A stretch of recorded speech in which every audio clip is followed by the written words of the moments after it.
Good morning, Minister Gonzales. Good morning, Prime Minister. Good morning, Minister Gonzales. Sorry. You get elevated there for a minute, boy. Sorry. I'm just. I think I'm in the wrong chat. I don't know what. I don't know what got into me there. I'm in the wrong group. Good morning, Minister Gonzales. Good morning, gentlemen. Good morning, Paul. Good morning. Thank you for joining us this morning. How are you, sir? It's been a while. Yeah, it's been a long while. Had a very busy weekend. I'm back at it again. Well, I see you're taking time to take care of your physical and mental health in the gym. You need to do that in Trinidad and Tobago.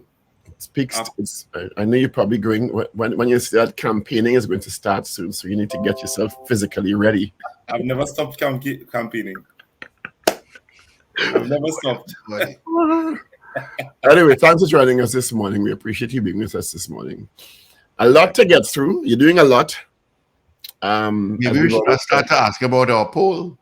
We can. We have our poll, but we can do it formally. Yes. Just to start off, let me get where is it up? But where it gone? Oh, jeez, I need to. Oh, right, look at here. Right. There we go. That's our poll on the screen there, Minister. Okay. So the poll this morning is: should the security concerns related to the monthly $49,000 being spent on TSTT acting CEO be revealed? Just for the sake of this poll, could you give us your answer, please? I know you've. No, I don't think the security concern should be revealed. I believe security matters, especially concerning people's personal security and the security of their family. It ought not to be discussed in the public domain. I understand the public's concern with respect to the expenditure, but when it comes to security matters and people's personal security, I prefer to be very ultra conservative on these things. So the question begs then: do you believe that some aspects of the security payment being made on behalf of the TSTT CEO be revealed? Well, I think it is public knowledge that as part of the terms and conditions of the engagement of the acting CEO, there is a security facility that is made available to the office that costs the company to the tune of $49,000, I believe, per month. In terms of the security threat assessments and what have you, these are things I don't believe that one should really be discussing in the public domain. But I can also confirm that this is not unique to the current acting CEO. It has been part of the terms of engagement of all CEOs in the past. I've read where the last CEO, Ms. Lisa Eagard, she declined the facility and opted for another arrangement, which of course I will not discuss. So this is not a matter that is unique to the acting CEO. It is a matter that is related to the office of CEO at TSTT. It has nothing to do with Mr. Kent Weston. So is there a ceiling on the security figure that should be spent for the chief executive officer? Because yes. It's a facility that is offered to all holders of the office. Right. I'm asking in terms of the figure being spent, because I'm gathering that's probably the issue from your shadow in the opposition, because clearly I'm sure that there are the issue with respect to the shadow and the behavior of the shadow. If there's no, let me conduct myself.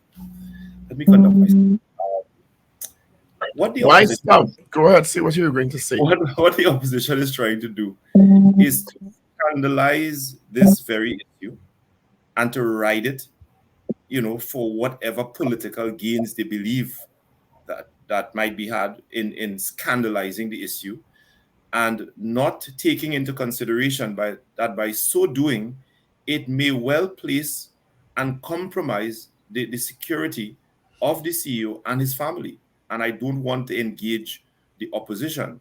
I think on this particular issue, I think it is highly irresponsible. He's not raising a concern with respect to, or his objective rather is not about the expenditure. You understand? His whole objective is to scandalize the office and being the mouthpieces of persons who may have an axe to grind with this acting CEO. And I'm not prepared to go down the road with that. He's on his own with that. Can you give us an update on the investigation that was started, I think, maybe internally or maybe externally, regarding the cyber leak that led to the exit of Ms. Agard? Yes, I'm told that the report is near completion, and I can tell you that when these matters of this nature are being investigated, one has to be careful that you follow and you comply and you adhere to the principles of natural justice and procedural fairness, that you give all persons who are involved an opportunity to be heard, and you give them an opportunity to give their side of the story. I'm advised that it has reached a very sensitive stage before completion, in that two of the key persons who should play a central role and would have played a central role in this matter, they have agreed to be interviewed and to provide the necessary information. So it is at that stage right now, and once that is completed, the report will be submitted to the board and the Ministry of Public Utilities. Is there a timeline on that? Yeah, I expect it to be done in the coming week or 2 weeks prior to completion. But I will not expect it to be made public. Well, I give the undertaking that given the public interest in this particular matter, I think it is only appropriate that this report be placed in the public domain. I think that there is a joint select committee that is examining this very issue. And my recommendation, my position, is that the report should be laid in the Parliament and referred to the Joint Select Committee for its consideration. Are you confident that the issues that would have led to the concerns in the public, and I guess by extension the cabinet, regarding the inconsistencies and the issues that arose during that cyber leak and the concerns about the public about the data protection have been addressed sufficiently by the company? I don't. Yeah. Oh yeah. Certainly. The company has been doing a lot of internal assessment in terms of how this whole issue was managed, and where the flaws would have been, where TSTT or its executives would not have been as transparent as they ought to with some of their key stakeholders. I know the investigation is also narrowing into this particular issue. I can also confirm that I was also interviewed and participated in the interview process in the investigation. I opened my doors and I shared all of the relevant information with the investigators. So I am pretty confident that at the end of the day, the public will know of all of the facts relating to this particular issue, and that recommendations will be made and implemented by TSTT as well as all state agencies with respect to how you manage your stakeholder communication in these matters. Moving from TSTT to T&TEC, seeing a report in the newspaper today or over the weekend that, of course, the RIC report would have been submitted to cabinet. Is that a final RIC report, or have they gone back for deliberations? No. The report is final. Once the RIC is finished with its work, the cabinet cannot instruct the RIC to reconsider some aspects of its report. As you know, the RIC is an independent commission, contrary to what others have been putting in the public domain. The cabinet cannot direct the RIC on how it should engage its work or what kind of recommendation it should make to the cabinet with respect to the review of rates for water and electricity. So the RIC's work has been completed and it has been published. So there's absolutely no way in which it can be interfered with or amended. The cabinet is now looking at the recommendations in all aspects of the recommendation, all aspects of the report. And we are asking the RIC to explain, more or less explain some components of the recommendation, especially as it relates to commercial customers and some of the high-end domestic consumers, so that we can get a better appreciation as to would have taken into consideration when making when it made its recommendation.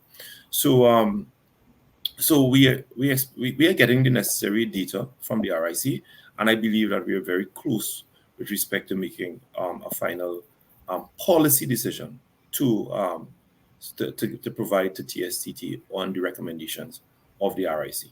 Well, TNTEC, you mean? To TNTEC, yeah. Did I say TSTT? Yeah. From what I saw of the recommendations, it seems like a lot of the recommendations are leaning toward an increase in electricity rates. Would that be correct? Oh yeah. Of course. Yeah. The RIC. Well, first to begin, let's backtrack a bit. The work of the RIC starts with the utility company submitting a business plan and a justification for an increase in rates. So the utility agency or company must conduct all of its due diligence, all of its assessments with respect to the justification for rate review. They have to show their revenue situation, their expenditure situation, their capital projects for the next 5, 10, or 15 years. And especially as we talk about, we are now in the era of climate change and renewables.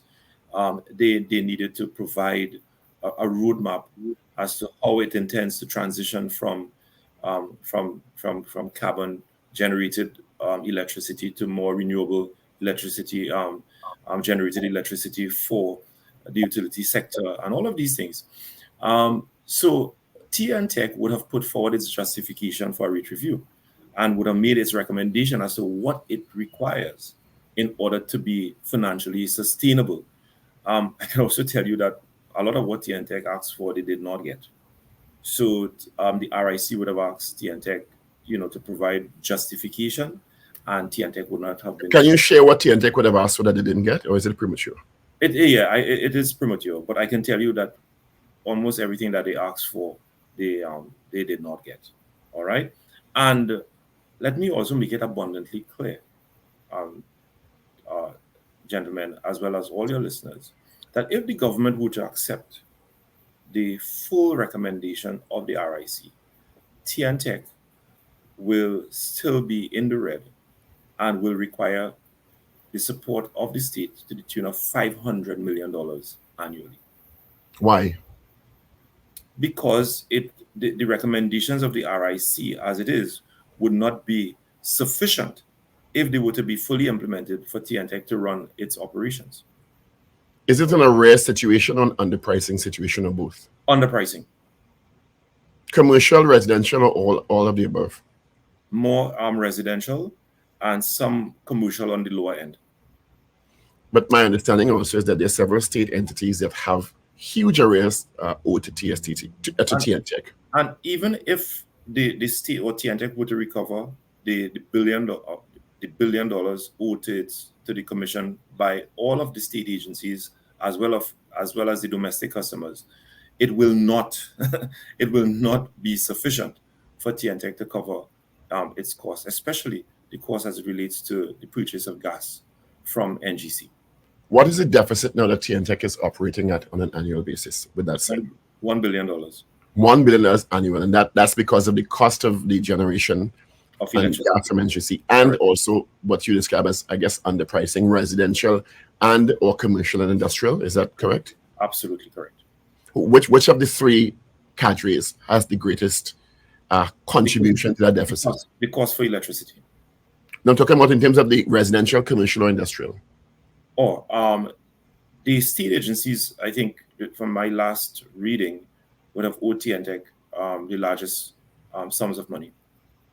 So the public hearing this now and saying, well, state agencies, and correct me if I'm wrong in my assessment, are contributing to TSTT's T&TEC's deficit, but the public is going to endure an increase. Reconcile that for us. And no. I'm not saying the public, we know that we have the lowest electricity rates possibly in the Western Hemisphere or among the lowest electricity rates. But it seems to me that state entities and or industrial or commercial can contribute if they were paying what they're supposed to pay to reducing a deficit or no, it wouldn't reduce the deficit in Nepal. It will help the cash flow situation. All right, if all of the state agencies would have satisfied their outstanding debts to T&TEC, but remember, it is the same state that is providing subventions to T&TEC. It is the same pot of funds that is providing the taxpayers, providing that support to T&TEC to purchase gas at subsidized rates from the national gas company. So NGC is also taking a significant hit to the tune of billions of dollars in order for T&TEC to sell electricity at heavily subsidized rates. So the entire value chain for the generation, transmission, distribution of electricity is being funded by the government of Trinidad and Tobago to the tune so it's a quid pro quo for the state agencies.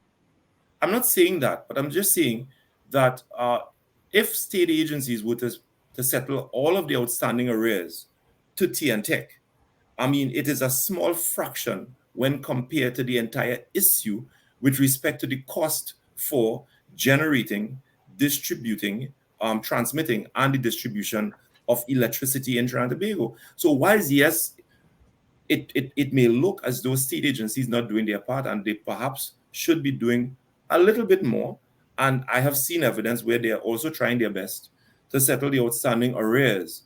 But would that to be completely resolved in the morning, it does not change anything, because you are still paying large sums of money to subsidize electricity from the generation point and the transmission point that is coming from the same state. Is it then one of the recommendations is that there will be a monthly billing from T&TEC? When is that expected to start? Actually, that is one of T&TEC's. T&TEC recommended that it move from a bi-monthly cycle to a monthly cycle, and that was approved by the RIC in order to assist its day-to-day cash flow situation. So it was a cash flow issue that they tried to solve, or they are seeking to solve, and that was amended, or rather ratified by the RIC. So it simply means that if you're paying $1,000 bi-monthly on your bill, you would be paying $500 on a monthly basis, if that were to be accepted. If the rates remain the same. Yes. What two things come to mind? In addition to that, gentlemen, let me also say that apart from the significant subvention that the citizens of Trinidad and Tobago enjoy for electricity, we also spend on an annual basis $70 million in a rebate system for our domestic customers. So there's a further subvention being provided by the state for domestic customers who consume a certain amount of kilowatts per hour on a monthly basis that costs the same government, same Ministry of Finance, $70 million annually. In addition to that, we have a utilities assistance program being funded to the tune of, I think, about $10 or $20 million annually, where we pay the bills for some of our senior citizens and some of our impoverished citizens who simply cannot even afford the low rates for electricity and water in the utility sector. So you have a plethora of subventions and support through our social programs being provided to the citizens of Trinidad and Tobago. So whilst, yes, one may make a big issue and may seek to amplify the issue, and it is a relevant issue with respect to state agencies not settling their outstanding arrears owed to the Commission, I think it is very important for us to also appreciate that it is the same government and Ministry of Finance providing a wide range of support to not only all of our domestic customers, but also to some of our vulnerable citizens. It seems to me, Minister, that because the T&TEC clearly has to be reconciling and revisiting its business model, because the business model doesn't seem to be operating in a way that can make it sustainable if it doesn't change. And I guess that's what part of the the main issue is bringing our rates in alignment with some of the issues that a modern utility agency has to deal with. All right, from 2009 to now, the cost for maintenance has risen astronomically. All right, to maintain our overhead lines, our transformers, investing in more and modern equipment. All of these things have risen. How much of the answer lies, given what you've indicated about the NGC situation, in a real thrust to renewables, specifically solar powered energy? That is a very what's the question you asked? How much of the reconciliation and the rationalization of TNTEC's future in power generation, given the cost from NGC and the subsidizing of that, yes, from hydrocarbon generated electricity, lies in moving to renewables? And that is the difficult situation that we find ourselves in Trinidad and Tobago, because we have grown so accustomed to the low rates that we pay for electricity that if we really have to set the roadmap for a seamless transition from carbon generated electricity to renewable to renewables, then pricing will play a significant component, because you have a lot of international agencies wanting to come into Trinidad and Tobago to invest in our electricity sector, especially in renewables. And one of the things that turn them away is the rates that the citizens of Trinidad and Tobago pay for electricity. So a significant component of that transition process is the rates that we pay. Because if you want to transition into renewables, we certainly cannot maintain the existing rates. We can't even maintain the existing rates for carbon generated electricity. So and it exacerbates the issue when we put into this pot now the whole issue of renewables. All right. So a lot of the countries that are making the transition, and rightly so, making that transition is very critical, but we need to bring our rates in alignment with some of the realities. But when the rate issue be partly resolved, if the law would change, and this is a question that's come up over and over and over, to make it make it easier for residential customers, and in some cases commercial customers, to install solar panels, as been done in Barbados, and this is being done in Jamaica and other Caribbean territories, other CARICOM territories, to augment or hybrid their systems. Do you know why? Sorry to cut you, Paul, but do you know why they are incentivized to do that? No. Do you know why they are incentivized to do exactly what you're suggesting? Because their rates are higher. Exactly.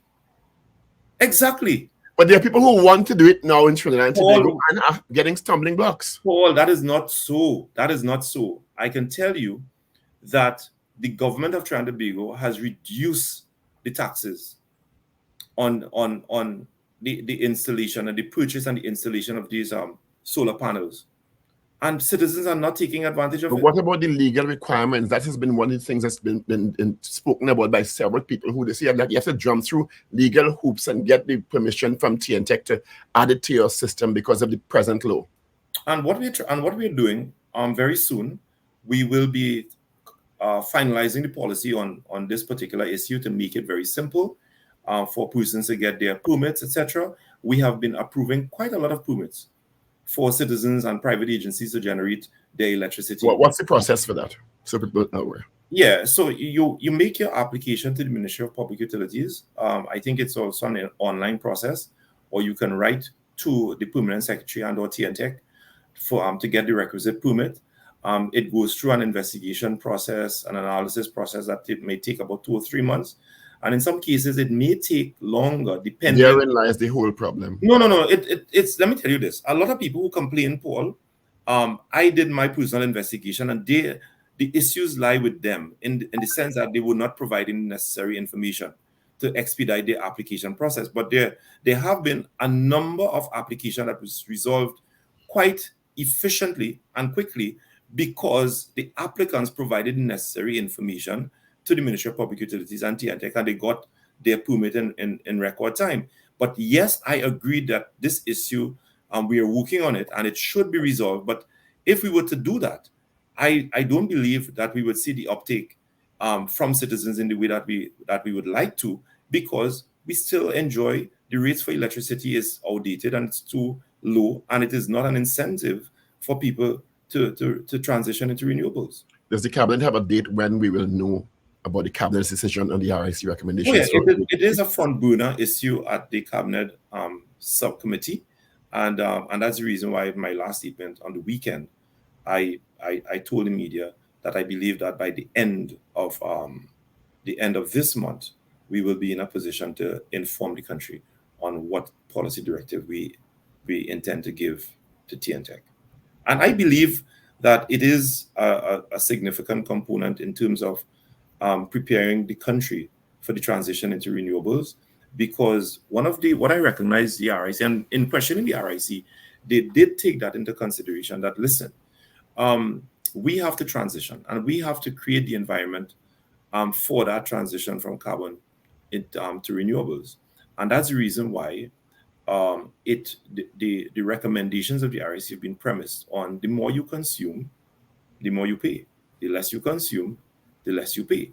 And once you do that, you create the environment for citizens to transition to renewables. That is the and conservation also. And as well as conservation. Absolutely.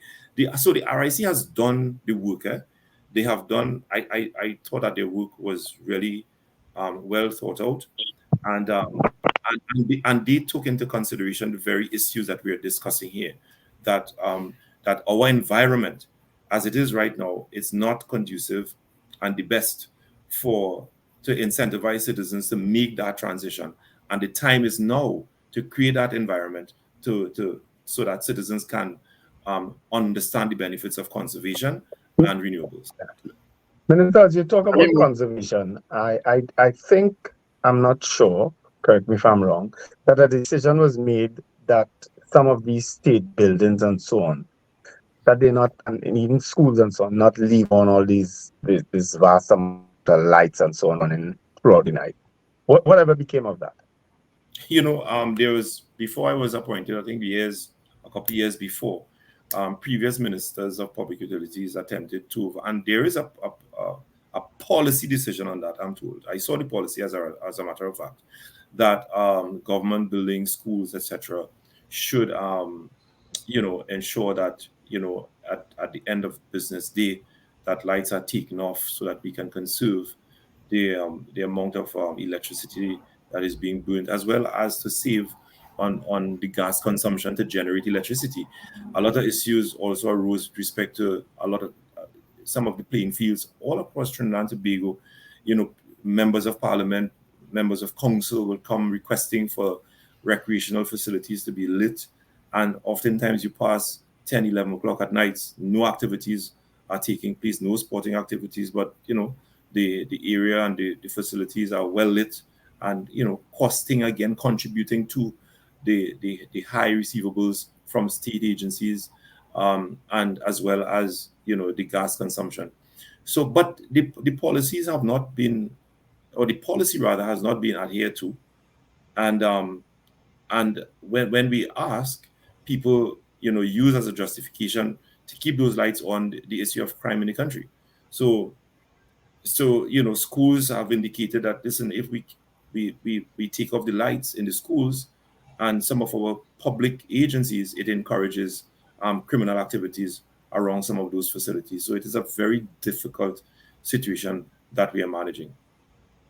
So I don't know that we have had criminal activity in the line of shootings and muggings and rapes and so on in school compounds and in state buildings. We're talking about robberies. So why should that be an issue of crime? I could understand the issue of the public recreational grounds and so on. They've been on, but I can't understand the excuse for these buildings. No, you're talking about break-ins into some of those facilities. Break-ins? Robberies. Yes, there have been several robberies in the schools. Yeah. The last school, I believe, was in Toko. Yeah, you have a lot of break-ins in schools. Break-ins in computer labs and So they indicated that whilst yes, they understand the need to conserve, but there is a serious security element involved in this matter. May I use a euphemism to move to your favorite utilities, the distribution of water? All of my utilities are my favorite. Before you get I was wondering, I was going to ask him, I know that his shadow in the opposition raised several issues concerning WASA and about people being sent home. Where are we with that? Well, very soon, we will be announcing the executive leadership. There's a process where the Ministry of Finance, or there's another subcommittee of the cabinet that is referred to as the Human Resource Advisory Committee, that is responsible for approving the remuneration packages, the salaries and terms and conditions of senior officials in the state sector. And so the recommendations have been placed before them to approve the remuneration packages of the new executive leadership of the Water and Sewage Authority. And once that is done and it is accepted by the candidates that have been selected, then the Board of Commissioners will announce the new leadership for the Water and Sewage Authority. But they've gone through the recruitment process. They have identified candidates. The candidates have indicated their availability to take up the appointment once their terms and conditions have been settled and approved by. Are they internal people who are there already, or is it? Some are internal, and quite a few of them are external. The newspaper reports potentially up to 50% of the management of WASA may be restructured. And that's yes. So the cabinet approved. The board would have undertaken that exercise over the last 2 years to rationalize the leadership structure of the Water and Sewage Authority. And of course, guys, remember this came out as a result of work that I from a cabinet subcommittee that I chaired when I was appointed in 2020. And I was appointed to chair that cabinet subcommittee to look into the operations of WASA. And one of the things, that report is laid in Parliament, it's no secret. And one of the key recommendations of that report was that the leadership structure of WASA is cumbersome, it is convoluted, and it is contributing to the dysfunction within the organization. There are 8 levels of leadership, and it certainly cannot continue. You have a leadership structure of 421 managers, from senior executive management down to the last junior manager. And the report of the cabinet subcommittee was that that has to change. There's no precedent for such kind of convoluted structure. And so the board would have looked at the recommendation, because these were just recommendations and findings, but the board needed to do further work once that report was accepted by the cabinet, laid in the Parliament, and the board agreed that this structure certainly cannot continue, and it should be reduced to a 3 or 4 level leadership, which coincidentally would result in the reduction from 426 managers to just a little bit over 200 managers. I mean, this has been ventilated in the public. So when the UNC comes to the country and comes to you to make it look as though there's some secret plan by the government, they know that there is a report in the Parliament that the Minister of Public Utilities laid, and we told the country that that is a significant problem that we intend to deal with. So I'm trying to understand what is the news in this whole thing? What is the secret? Why does it seem like, because this is not the first time I've heard about bloated management at WASA. I've heard about it for decades. Why does WASA seem so vulnerable to this sort of activity? Political interference. And the report said it. The report said a lot of people who got their jobs in WASA got their jobs as a result of their political alignment. They owe their allegiance as a result of their political alignment. They are not qualified for the job, and I wish I had the report before me right now. I would quote report that was generated by a group of cabinet ministers led by the current Minister of Public Utilities, the Minister of Planning, the Minister of Housing, the Minister of Energy, the former Minister of Energy, Franklin Khan, admitted, and because we needed to be truthful to the country, that this came about as a result of political interference over the years.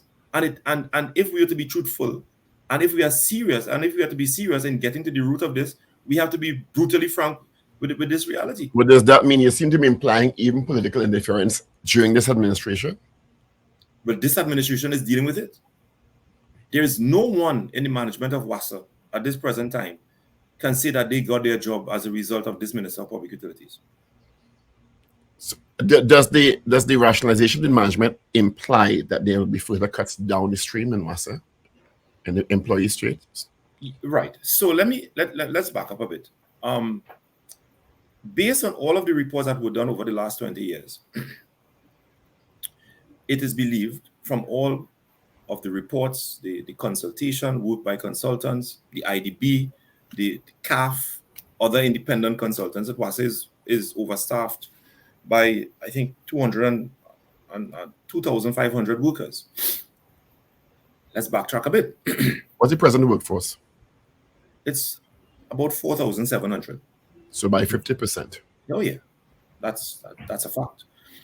Wow. When Ganga Singh was CEO of WASA, and he was moved from CEO to line minister for WASA, when the then UNC government created a Ministry of Water and the Environment. I think that was the ministry. They went to the IDB to get a loan for, I think it's $1.5 billion. And they indicated to the IDB that they will seriously restructure the Water and Sewage Authority. And one of the loan conditionalities was that you restructure the organization and you re-engineer the organization and you bring its workforce in alignment with a modern water utility company. The IDB provided the UNC government with a loan, apart from the $1.5 billion to undertake capital projects. The first phase, a loan to fund the first phase of the restructuring of WASA. And that loan was a little bit over $400 million. And they took that money and they engaged a visa program to separate 1,000 workers from the organization. But the plan that was provided to the IDB was that we are going to separate 2,300 workers by the year 2015. The $400 million plus that we're getting now from you in 2012 or 2013 is to engage in a visa program to separate the first 1,000 workers. And by 2015, we are going to separate the remainder 1,000 or so, bringing the total separation to 2,300, 2,400. So when the UNC talked about now that there's a secret plan by the government to separate 2,000 workers inside of WASA, gentlemen, Barry Padarat and I think Rudy Endarsing, they damn well know what they are talking about. The government's plan with respect to WASA is laid in the Parliament of Trinidad and Tobago. The UNC secretly wrote the IDB with their own consultation or consultant report, got money to engage and to fund a visa program in the first phase, 1,000 workers, took $400 million, engaged in a visa program, burnt up the entire $400 million, and as 1,000 staff left the organization, they entered via another door. And by the time they left office, the staff and the employee component in WASA increased to over 5,000 employees. That is their legacy and that is their history.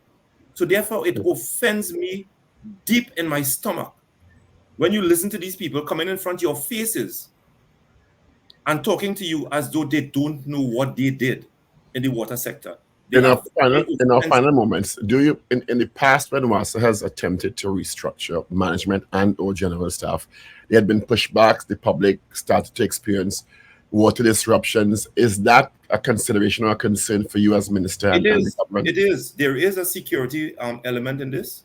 There will be sabotage. I will not bury my head in the sand and believe that there will be no sabotage. There will be sabotage. As a matter of fact, every time I talk about restructuring, you get very strange occurrences taking place. It wouldn't prevent me from talking. But the government is very intent on dealing with the issue of the issues in the water sector, and a key component of it is the restructuring of the organization. The government has undertaken a massive investment program or capital investment program to the tune of $1 billion to improve water supplies across the country, as you guys are seeing, under IDB funded program, under investments in the development program in Trinidad and Tobago. We are seeing so many wells being commissioned, booster stations being constructed, plants being refurbished, all of these things. But these things are not sustainable if we do not address and settle the management issue within the organization. Minister, TT Post is underneath your portfolio also too, not so? Yes. So you aren't you want to from us? You're talking about. Why aren't we hearing things in TT Post that we're hearing in these other? Why? Whatever happened to the postal code issue? The postal code issue is being implemented. TT Post is well managed. Let me say it like that. Despite the challenges, we have some outstanding issues at the CPO's office with negotiations, and this is the burning issue that I'm faced with right now. And I'm working the Ministry of Public Utilities as well as the Chief Personnel Office is working on settling these outstanding issues. I think over the next week or next 2 weeks, I should be meeting with the union representing the workers of TT Post has asked for a meeting with me to discuss some of these issues. They are serious issues affecting the workers, and I intend to listen to their concerns and to use my office to work with the Ministry of Finance and the CPO's office to have those matters resolved, because they are working in very difficult circumstances. Their terms and conditions are really outdated, but you know that there's a process for these matters to be ventilated, and I don't intend to cross my my boundaries and to exceed the, or overreach rather, in matters that are outside of the domain of the Ministry of Public Utilities. But I do believe that we have a role to play in getting all of the parties around the table and having those issues resolved. But by and large, I can tell you our postmen and postwomen, our posties as we call them, they are doing human service all over Trinidad and Tobago, venturing into very difficult circumstances, and they have really done quite a lot of work over the last 5 years, and that's the reason why you don't hear much issues coming out of TT Post. It is because the organization is being managed despite some of these challenges, and we are working on ensuring that we update and we bring into alignment some of the concerns that they have raised, and have them addressed as best as we can. Right? We are also doing a lot of work in refurbishing some of our old infrastructure around the country. We are laying the platform for TT Post to provide and to support our SMEs. All right. We will be giving them a boost in terms of their mobile capacity within the next month. Motor scooters and motorcycles, etc. All of that, they will be provided, and a number of TT Post facilities will be upgraded in the coming months. Can I be mischievous as we end? Say that. Don't forget. Can I be mischievous as we end? Sure. I know the election bell hasn't been officially rung yet, but you are MP for Lopino Bonnie, is it? Of course. Have you stocked up any refrigerators and stoves? Oh, no. I don't need to do that. We don't do that kind of politics. Have a great day, Minister. Thank you. Before you go, Paul, one thing we didn't touch on. That is Julie. That is Julie. Why are you calling people name? Why are you doing that? I never called them. That is public knowledge. That is true. You need to. It is. Refrigerator. 802. Thank you for being with us. Hold on, Paul.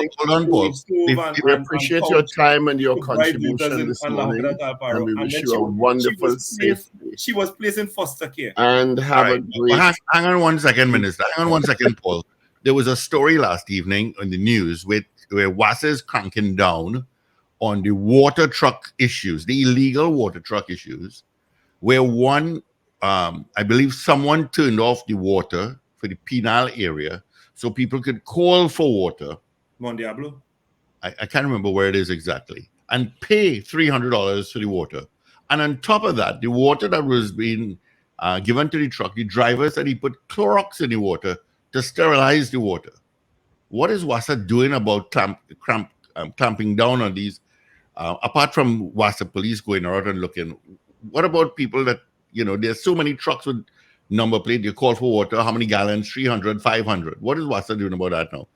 I think this matter is under active investigation. The issue of illegal trucking of water is a serious issue that we deliberately placed on the front burner recently, because matters came to our attention where there are a lot of illegal activities taking place in in some regions across the country, more prevalent than others.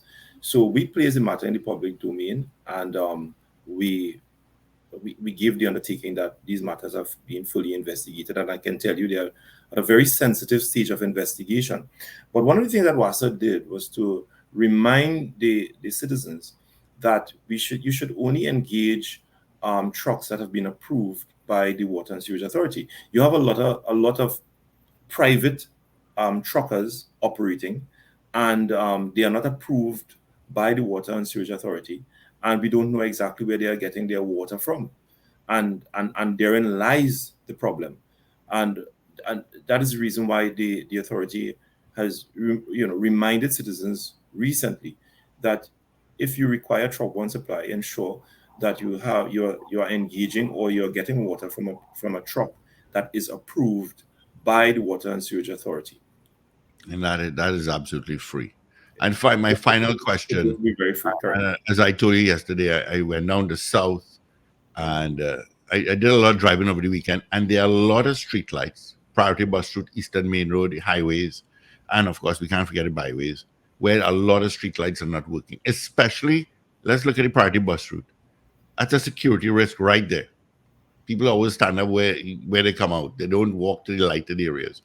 Is there going to be a revamping or ramping up of street lighting?